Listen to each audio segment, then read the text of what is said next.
The Targaryens. The Targaryens were once a noble family in Old Valyria who managed to escape the freehold before the Doom came to destroy it. Thanks to the premonitions of Daenys the Dreamer, the Targaryens managed to be the only noble family to survive the destruction of Valyria, with their wealth and their dragons still intact. Ooh, that was close. Therefore, dragon dreams and magical prophecies have always been a part of the Targaryens' blood. And if the writers of House of the Dragon can be believed, these dreams have helped them foresee apocalyptic doom and destruction, which is exactly why Aegon the Conqueror came to conquer Westeros in the first place. But ambition alone is not what drove him to conquest. It was a dream. And just as Daenys foresaw the end of Valyria, Aegon foresaw the end of the world of men. The Targaryens seem to have united the Seven Kingdoms for the sake of saving them from the threat of the White Walkers. But are they truly the saviors that they make themselves out to be, or are they villainous tyrants who have done more harm than good?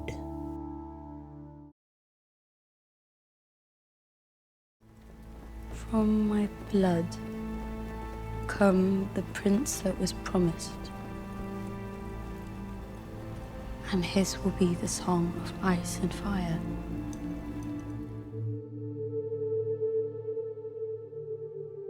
An argument could be made that the Targaryens have been a force for good in Westeros, especially when one looks at their overall impact on the continent as a whole. The Targaryens united the fractured kingdoms of Westeros into one, ending centuries of petty conflicts and bringing everyone under the rule of a centralized monarchy. Although the Targaryens did this ruthlessly with fire and blood, it also allowed Westeros to become more prosperous and stable. There were actually a lot less conflicts throughout the realm, and an improved structure of government, as a feudal system of governance existed where the Targaryen kings would be on top, followed by great lords who swore fealty to them and governed territories under their authority. Hey!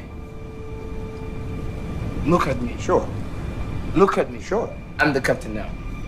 Thus, the Seven Kingdoms could be more unified under the Targaryen monarchs, who themselves could make more efficient decisions as it pertained to laws and reforms.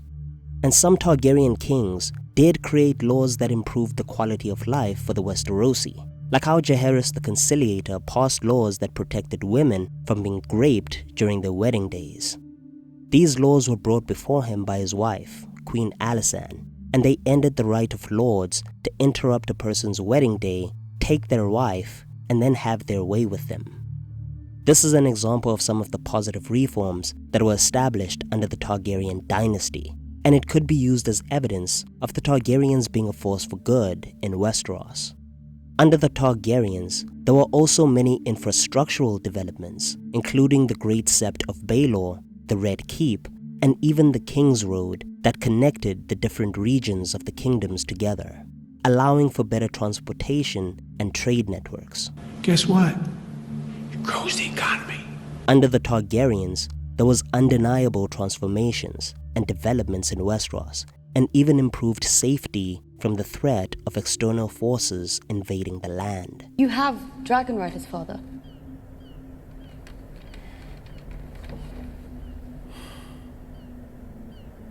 Send us. No!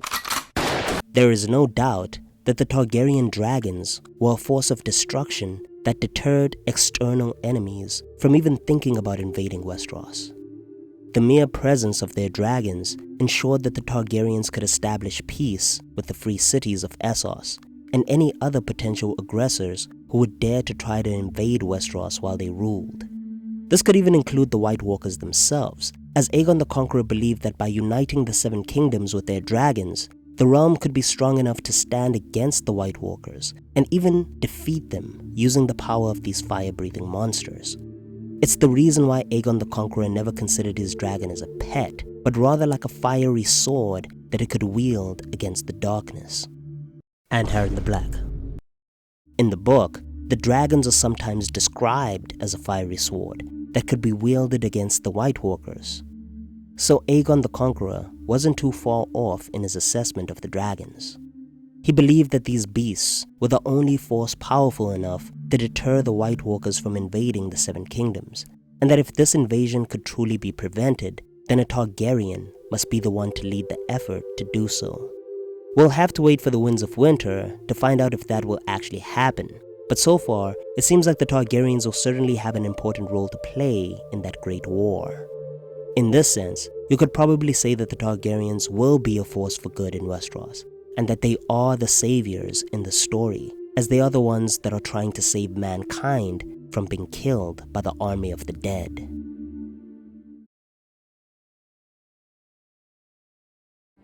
Half the Targaryens went mad, didn't they? What's the saying? Every time a Targaryen is born, the gods flip a coin.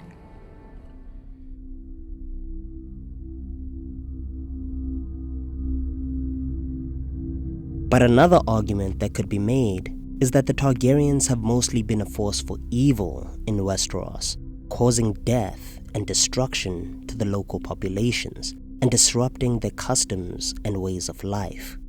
Even Aegon's conquest was not achieved by diplomacy alone, but through dragonfire, death, and fear of Targaryen sovereignty. This was the same man that burned Harrenhal into a melted ruin when King Harren refused to bend the knee and swear fealty to him. Aegon literally burned Harren the Black and all of his kin inside that castle because they simply refused to acknowledge his sovereignty as the king of the realm. And that is not the only family that has faced Targaryen destruction, as House Gardner died on the field of fire after Aegon and his sisters burned their entire army and bloodline, even though the Gardeners were simply trying to defend themselves from this foreign invader. Aegon blasted them to ash for this, and then he replaced their entire house with House Tyrell. Such is the fate of anyone who dissents from Targaryen rule. The Targaryens' belief in their own divine right to rule was the cause of their tyranny over this land. Yes, Aegon says that his house is the only one that can stop the White Walkers, but was that actually true, or was it propaganda to justify their rule? We know that prophecies are difficult to interpret and that they are seldom so straightforward. So who's to say that a Targaryen must be in power in order to combat the threat of the White Walkers? What if it's a Baratheon or a Lannister?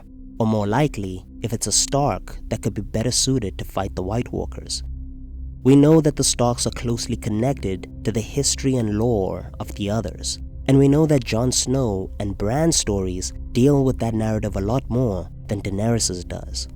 So what if it's actually a Stark that needs to be on the Iron Throne to lead the realm against the White Walkers? What if Aegon the Conqueror misinterpreted that aspect of the prophecy of Ice and Fire?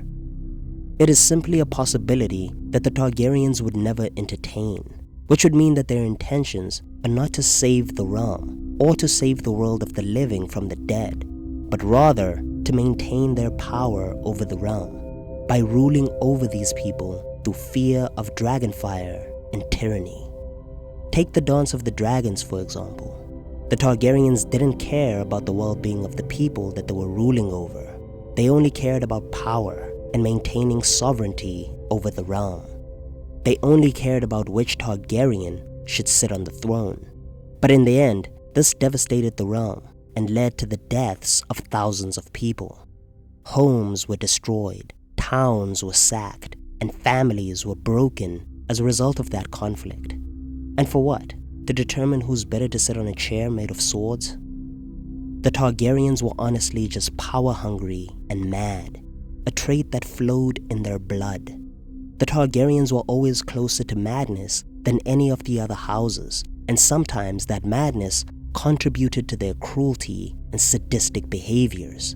The Mad King was a crazy and deranged man who would have burned an entire city to the ground if Jaime hadn't stopped him. He didn't care about the children or the innocent lives that would be lost. All he wanted was to burn the Lannister army and maintain his sovereignty over the realm. I don't think he expected to die. He meant to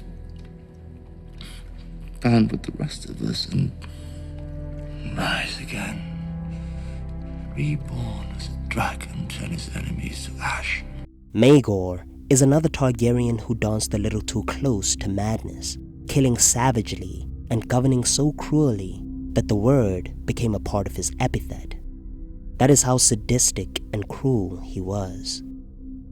And it's a feature that was quite common when it came to some of these Targaryens.